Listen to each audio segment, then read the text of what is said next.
Hey, Traveler fans, this is JM. I'm here with Tim and Josh, the designers of Traveler 5e. Welcome back, gentlemen, to talk to the Backer Kit fans. Awesome. Thanks for having us. Always. Thanks, Jam. So, in our last discussion, we covered how careers and skills are being converted into 5e. And today we're moving into actually talking about kind of the meat of a character in 5th edition, the classes and the subclasses.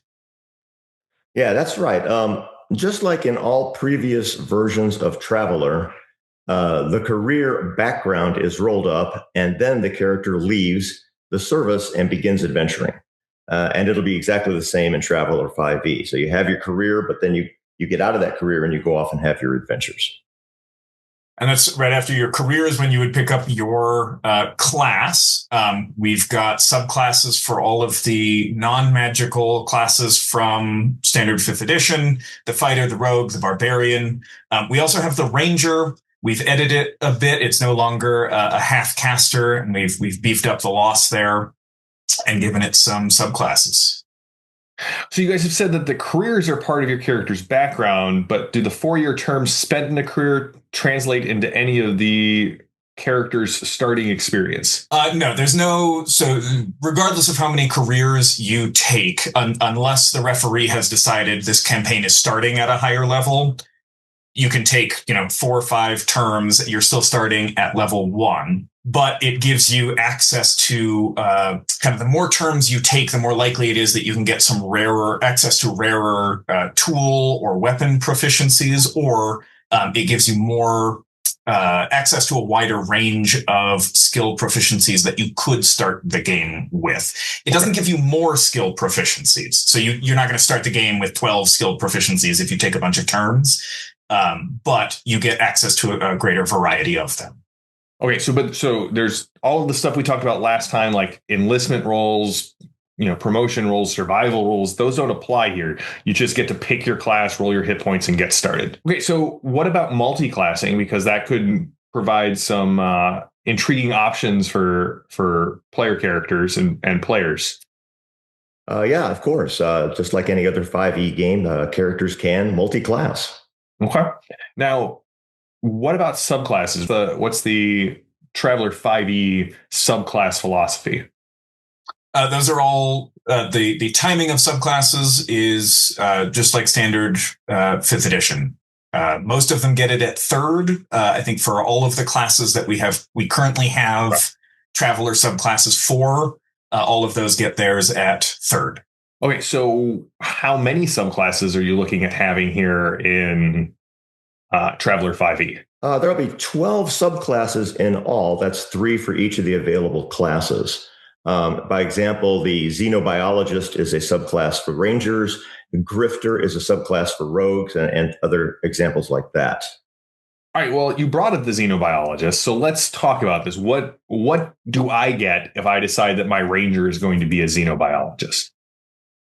You get all kinds of cool serums that you can make, provided that you can get access to physical specimens, which kind of encourages a good bit of, well, we can't just nuke it because I need samples. We need to actually go in and risk something and get something out. But if you do that, you can kind of steal some of their abilities in temporary serums that you can use, that others can use. Very cool.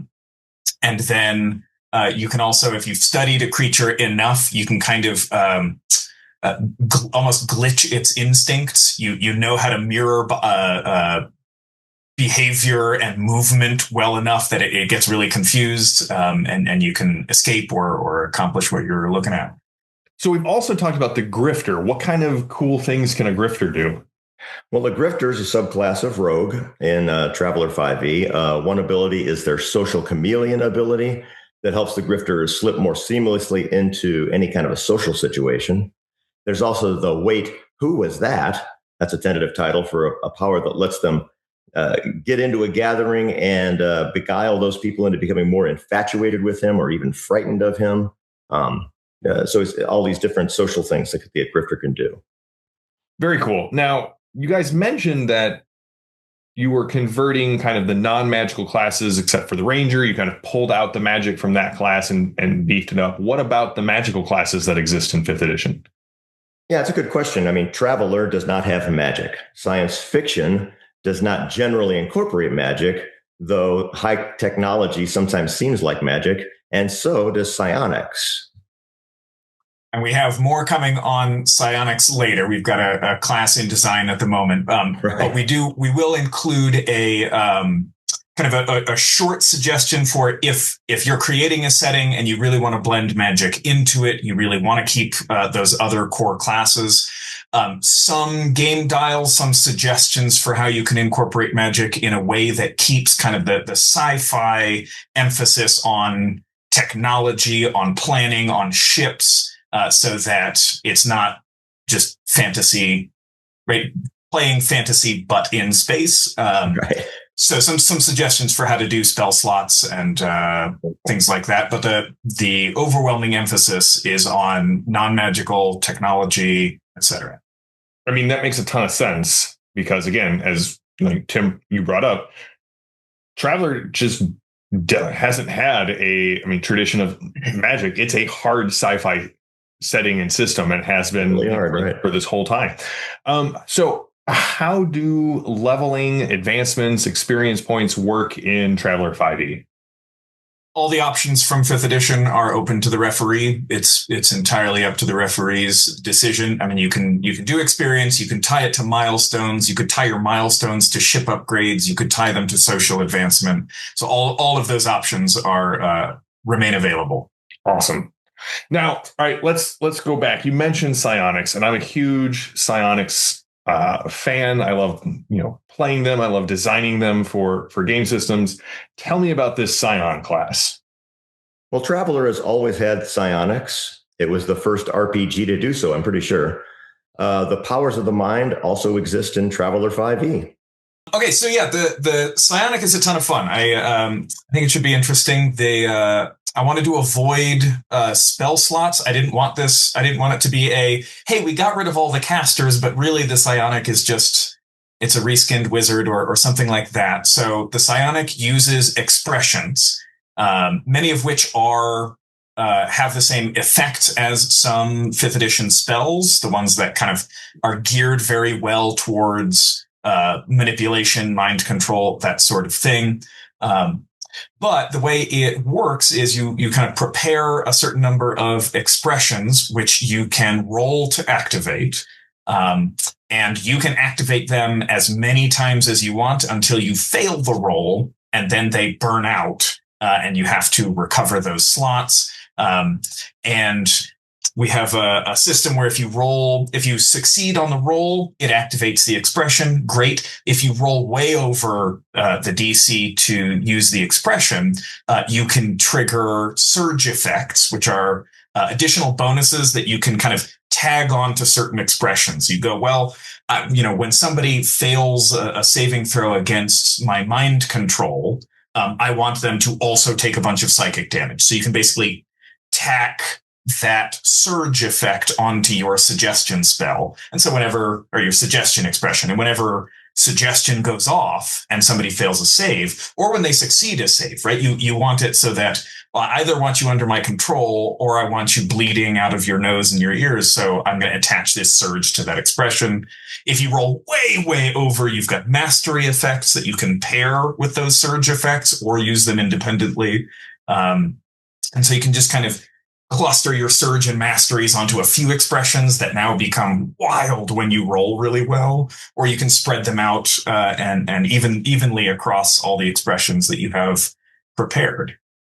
Yeah, I just wanted to point out, too, that psionics in Traveler 5e is not necessarily universally reviled as presented in the original game and in all of the Imperium setting. In that setting, sure, psionics is detested, but in your own designs or in other settings that might come along, it's not necessarily a bad thing. So it's presented as such, something that can be used in any Traveler 5e or science fiction setting. Well, I mean, Traveler and psionics, they've kind of gone hand to hand, as you said, since the very first edition of the game. One other question, though, what about using these career paths, the Traveler careers and the Traveler paths as classes and subclasses? Yeah, I mean, we considered that. That seems like a natural, but we chose to keep the careers as backgrounds instead. Again, that's how it's been in Classic Traveler all along. You have your career, then you're done with that career. That's when you go out and begin to adventure. But we're considering future rules that allow you to play a continuing adventuring and advancing with all the careers and paths, but that will be in a later supplement. Okay. So a Traveler 5e character path is to make a background of several terms, that lead to their career, then choose a class to begin adventuring with at first level. And then once you go out and adventure, it works just like 5th edition. You gain experience and levels till your 3rd level, then you get your subclass. That's kind of the flow path of making and playing a character in Traveler 5e. Yeah, that is it. Awesome. Yeah, at that point, it's time to explore the galaxy. Awesome. All right. Well, thanks for sitting down with us today and explaining the subclasses and the classes and how they're going to work in Traveler 5e. I feel like we got some great info here, Traveler fans, for how this game is going to be used by players at the table, and actually how the classes and the subclasses will function. We'll be back with a couple more videos here in the near future. And gentlemen, thanks for always sitting down and talking with us about this stuff. Absolutely. Thank you. Of course. Thanks, Jim.